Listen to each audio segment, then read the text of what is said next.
जेठालाल की पारखी नजरों से नहीं बच पाया गड़ा इलेक्ट्रॉनिक्स में आया एक अजीबोगरीब बाबा।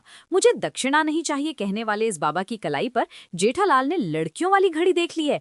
आखिर ये बहरूपिया कौन है जो बाघा की इतनी तारीफ कर रहा है और इसका असली मकसद क्या है। कहानी की शुरुआत होती है उस इंसान से जिसके जीवन में सुख कम और छाते ज्यादा हैं, हमारे प्यारे पोपटलाल से। सुबह सुबह ऑफिस जाने की जल्दी में पोपटलाल जेठालाल के घर पहुंचता है और वहां का नजारा देखकर उसके पैरों तले जमीन खिसक जाती है।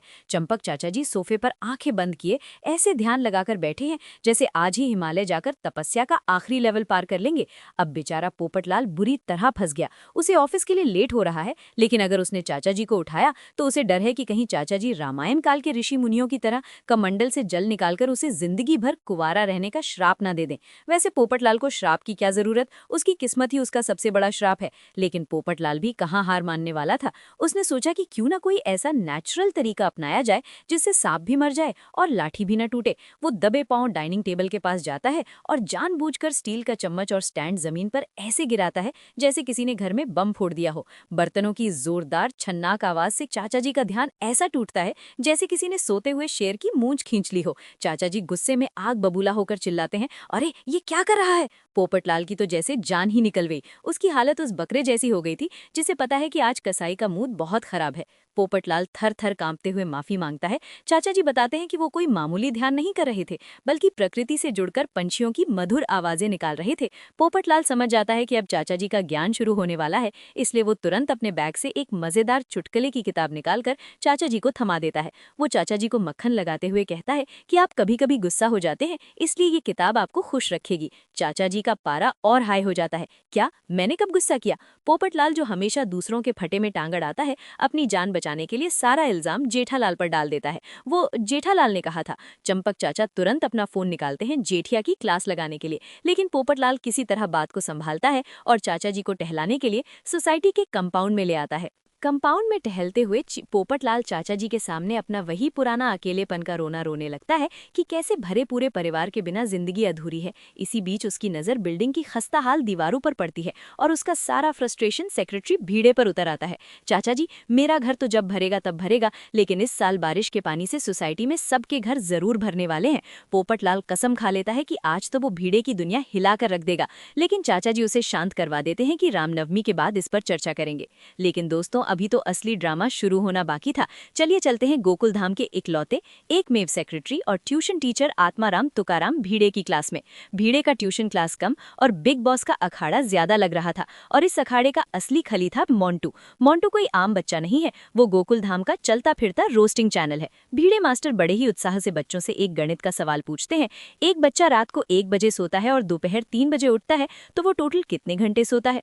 अब अगर कोई नॉर्मल बच्चा होता तो सीधे सीधे कैलकुलेट कर लेता, लेकिन मोंटू ने जो जवाब दिया उसने भीड़े के तोते उड़ा दिए। मोंटू पूरी गंभीरता से कहता है, सर वो बच्चा सोया नहीं रोया होगा, क्योंकि इतने बजे तक सोने पर उसके पेरेंट्स सुबह 7 बजे ही उसे 2 थप्पड़ मार के उठा देंगे। पूरी क्लास हंसी से लोटपोट हो जाती है और भीड़े का चेहरा ऐसा हो जाता है जैसे किसी ने उसकी सखाराम का पेट्रोल चुरा लिया हो। भीड़े हार नहीं मानता और दूसरा सवाल फेंकता है, मोंटू अगर तुम्हारे पास 10 चॉकलेट हैं और 2 तुमने गुड्डी को दिए तो कितने बचे। मोंटू का जवाब फिर से मास्टर स्ट्रोक था, पूरी की 10 बचेंगी सर, क्योंकि मैं गुड्डी को चॉकलेट दूंगा ही नहीं। उसने परसों मुझे अपने चिप्स नहीं दिए थे। बस फिर क्या था, क्लास में वर्ल्ड वॉर 3 शुरू हो जाता है। कोई चॉकलेट नहीं दे रहा, कोई चिप्स नहीं दे रहा। भीड़े अपना सिर पकड़ लेता है। बच्चों की इस खतरनाक लॉजिक के आगे आइंस्टाइन भी रो पड़ता। थक हार कर भीड़े बच्चों को होमवर्क देने की बात करता है तो मोंटू एक ऐसा ऑस्कर विनिंग इमोशनल ड्रामा करता है कि क्या बताऊं। सर, स्कूल में टीचर होमवर्क देते हैं, यहाँ आप देते हैं, घर पर मम्मी काम देती है। क्या हम अपना बचपन न जिए? क्या खिलौनों से ना खेलें? क्या हमारा जन्म सिर्फ होमवर्क करने के लिए हुआ है? मोंटू के इस डायलॉग पर बाकी बच्चे ऐसे तालियां बजाते हैं जैसे कोई नेता चुनाव जीत कर आया हो। भीड़े किसी तरह बच्चों को शांत करता है और रामनवमी के अवसर पर भगवान श्री राम पर एक निबंध लिखने का होमवर्क देकर अपनी जान छुड़ा लेता है। अब बच्चे पहुंचते हैं घर, लेकिन वहां तो एक अलग ही लेवल का सोशल मीडिया इन्फ्लुएंसर का शूट चल रहा है। वीर और बंसुरी की मम्मी रूपा मोबाइल के सामने रिंग लाइट लगाकर खड़ी हैं। वो कैमरे में देखकर पूरे जोश में अपनी दिनचर्या बता रही हैं। रामनवमी के लड्डू, क्रिस्पी भिंडी, कपड़े धोना, सुखाना, सहेलियों से गपशप, मतलब मैडम ने एक ही सांस में पूरा टाइम टेबल सुना दिया। बच्चों को समझ आ जाता है कि ये मॉडर्न मम्मी अपने फॉलोअर्स से बात करने में इतनी बिजी हैं कि उनका होमवर्क तो दूर, उन्हें पानी भी खुद ही पीना पड़ेगा। दोनों बच्चे अपने कमरे में जाकर निबंध निबंध लिखने बैठते हैं, लेकिन बच्चे तो बच्चे हैं। पहले तो उनके बीच पेंसिल के छिलके और पेपर रॉकेट को लेकर भारत पाकिस्तान का युद्ध होता है। प्लास्टिक के डंडों से ऐसी तलवारबाजी होती है मानो लंका दहन से पहले यहीं पर रिहर्सल चल रही हो, लेकिन अंत में जैसे तैसे वो अपना निबंध पूरा ही कर लेते हैं। रात को जब पापा रतन घर लौटते हैं तो बच्चों को होमवर्क पूरा किए हुए देखकर इतने खुश होते हैं जैसे बच्चों ने यूपीएससी का एग्जाम टॉप कर लिया हो। रूपा मम्मी तो इस ऐतिहासिक पल को कैद करने के लिए तुरंत फोन निकालकर सेल्फी भी ले लेती हैं ताकि इंस्टाग्राम पर प्राउड मॉम का टैग लगाकर पोस्ट कर सके। इसके बाद पूरा परिवार वीर, बंसुरी, रतन, रूपा और साथ में चंपक चाचा रात के अंधेरे में भीड़े के घर की तरफ कूच करते हैं।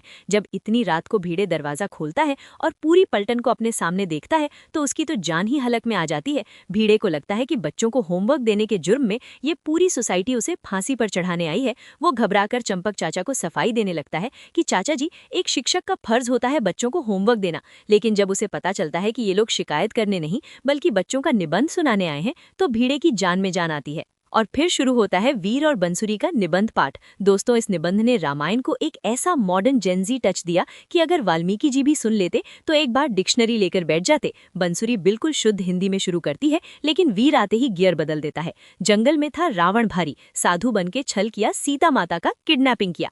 किडनैपिंग? भीड़े चौंक कर टोकता है कि बेटा उसे हरण कहते हैं। लेकिन वीर कहाँ रुकने वाला था। उसका अगला डायलॉग और भी खतरनाक था। समुद्र क्रॉस करके राम जी पहुंचे लंका और तभी बजा धर्म और अधर्म के बीच वॉर का डंका। क्रॉस वॉर का डंका? ये रामायण चल रही है या कोई हॉलीवुड की एक्शन फिल्म? लेकिन बच्चों की इस मासूमियत और भाव को देखकर वहां मौजूद हर इंसान का दिल पिघल जाता है। चंपक चाचा तो खुशी से झूम उठते हैं और भीड़े को भी चुप करवा देते हैं कि बच्चों की भाषा मत देख, उनका शुद्ध भाव देख। चंपक चाचा बच्चों को संस्कार देने के लिए उनके माता पिता की जमकर तारीफ करते हैं और माहौल एकदम भावुक और खुशी से भर जाता है।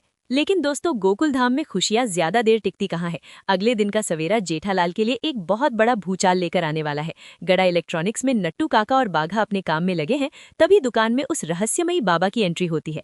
लंबा चोगा, बिखरे बाल और चेहरे पर एक अजीब सी शांति। नट्टू काका, जो हर किसी में भगवान देख लेते हैं, तुरंत उस बाबा के चरणों में गिर जाते हैं। लेकिन ये बाबा पीछे हट जाता है। नहीं, पैर मत छूइए। जेठालाल की आंखें सिकुड़ जाती हैं। वो बाबा को घूरता है। एक तो बाबा ऊपर से पैर नहीं छूने दे रहा, फिर वो बाबा बाघा की तरफ देखता है और कहता है, बाघा बहुत मेहनती और ईमानदार इंसान है। जेठालाल का दिमाग सुन्न हो जाता है। इस बाबा को बाघा का नाम कैसे पता?